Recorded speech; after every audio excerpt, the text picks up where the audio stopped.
It was not the most exciting week of college football, but it was college football, and I was excited to watch it. Northwestern versus Nebraska, probably the only watchable game in this week 0 lineup. If you didn't watch anything else, honestly, if you didn't watch this game, I can't blame you, but you did miss out on a pretty big showdown in Ireland between Northwestern and Nebraska. Because of Nebraska losing this game, I actually had to go rewrite this video a little bit, so come join me. We're going to go ahead and take a look at the Big Ten West strength of schedule. So we're going to start things here from worst schedule, weakest schedule to strongest schedule. I think Purdue is definitely at the bottom here for me in the West. They do start off with a big week 1 challenge against Penn State, but then they've got Indiana State, Syracuse, Florida Atlantic, and September there. They were 9-4 in 2021. ESPN FBI is predicting that they go 8-4, so kind of a similar season. And then October kind of goes up and down for them, right? Minnesota, Maryland, Nebraska, Wisconsin. We'll see how those first 3 teams are doing. Minnesota looking to kind of keep things rolling here. Maryland obviously not great, and Nebraska already 0-1 after a disappointing loss in Ireland. Then Wisconsin and Iowa closes out. October begins November, followed by Illinois, Northwestern, Indiana to end November, and that should be pretty easy. We'll see how Northwestern is. This could be a potential bounce back year for them as they're 1-0, but you beat Nebraska, you shouldn't be that excited. Following Purdue, we've got 9-4 in 2021. Wisconsin, ESPN and FBI is predicting a 9-3 regular season for them. They've got 3 weeks of tune-up games before a big visit to Columbus. Washington State is a notable out-of-conference game, but a tune-up nonetheless. And October split right down the middle follows.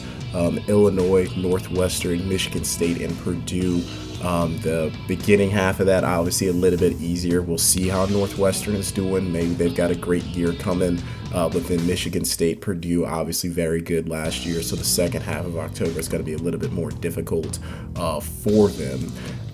So Wisconsin is our first team here to start this pattern in the West, where their toughest part of their schedule is in November.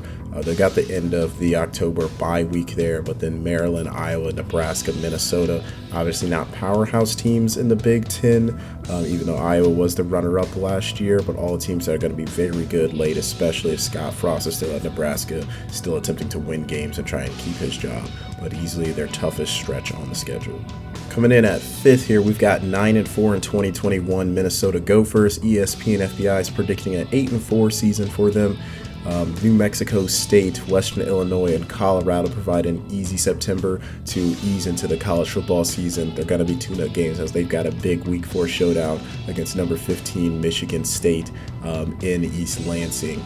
So their October is back and forth here. We're starting off with Purdue, but then Illinois, then at Penn State, then ending with Rutgers. So providing a little bit of breathing room there. So definitely be some wins there. Maybe they'll skate by and get one either against Purdue or Penn State. So we'll see. But then in Big Ten West fashion, November is their toughest stretch of games here. Nebraska, Northwestern, Iowa, and ending at number 18, Wisconsin. So bit of a gauntlet there, especially if something goes wrong in one of those games against Illinois or Rutgers. Coming in at number 4 on the list here, 10-4 in 2021, Big Ten runner-ups. ESPN FBI is predicting a huge drop-off for the Hawkeyes at 7-5. They start the season off with South Dakota State, and that basically is a tune-up game before a Week 2 showdown against their rival Iowa State. Nevada and Rutgers starting Big Ten play follows to close out September, so relatively easy, but that Iowa State game will really define the tone of the season.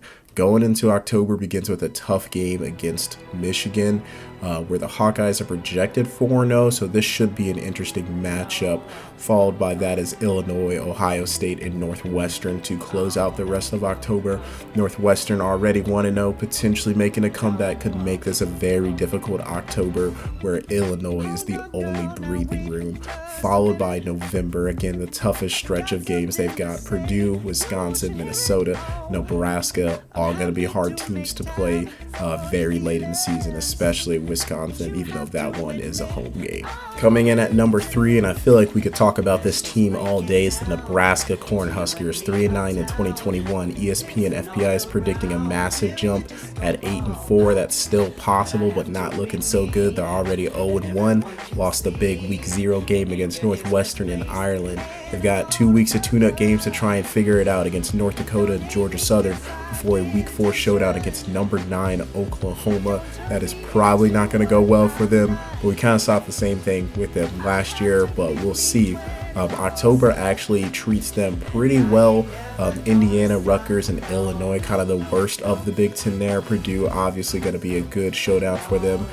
Expecting Indiana to potentially bounce back, but we'll potentially see. And then November, the toughest stretch of their schedule: Minnesota, followed by 2 back-to-back likely ranked games, Michigan and Wisconsin, followed by Iowa, where they will attempt to get some revenge from last year's game, but it is in Kinnick Stadium, and bad things do happen there. Ball on the 3, 4th down. Robinson, end zone, broken up. Iowa wins. Walk-off winner.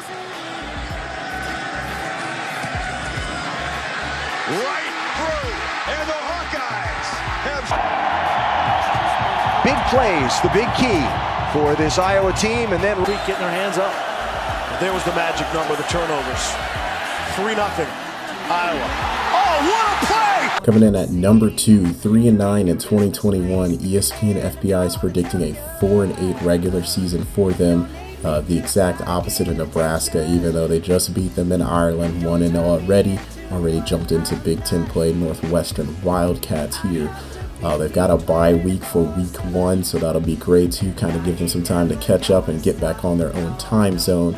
And then they've got to play Duke, Southern Illinois, and then Miami, Ohio. So some tune-up games. They should probably be coming in 4-0, walking into the Penn State game. But then the moment October starts, the nightmare really begins for them. Penn State, Wisconsin, Maryland, Iowa, Ohio State, Minnesota, Purdue, Illinois. Only 2 of those teams are bad on that list.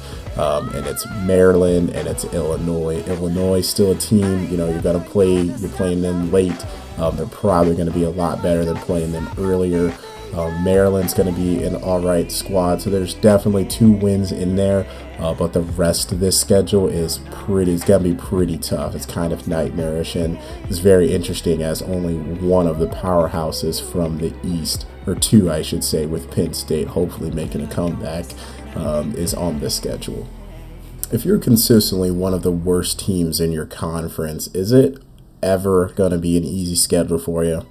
That is a question I don't really have the answer to, but I can tell you that the Fighting Illini, 5-7 in 2021, ESPN FPI predicting 2-10, definitely has the toughest schedule this year. They just beat Wyoming in a Week 0 game, and then everything else on this list here is basically a nightmare for them. Obviously, probably another easy win towards the end of September there with playing Chattanooga.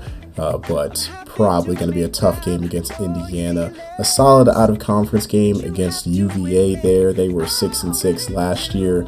But then the start of October, Wisconsin, Iowa, Minnesota, Nebraska, Michigan State, Purdue, Michigan, Northwestern, especially if Northwestern's bouncing back.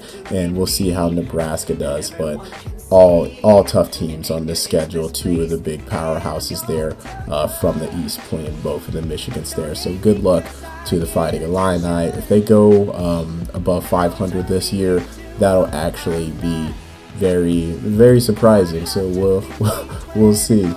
And that's what I've got for you. Let me know your thoughts. Do you agree with what I said? Do you disagree with what I said? Do you want to see the Big Ten East instead? I'm doing a video on that as well. Thank you for joining me on Black Man's Log.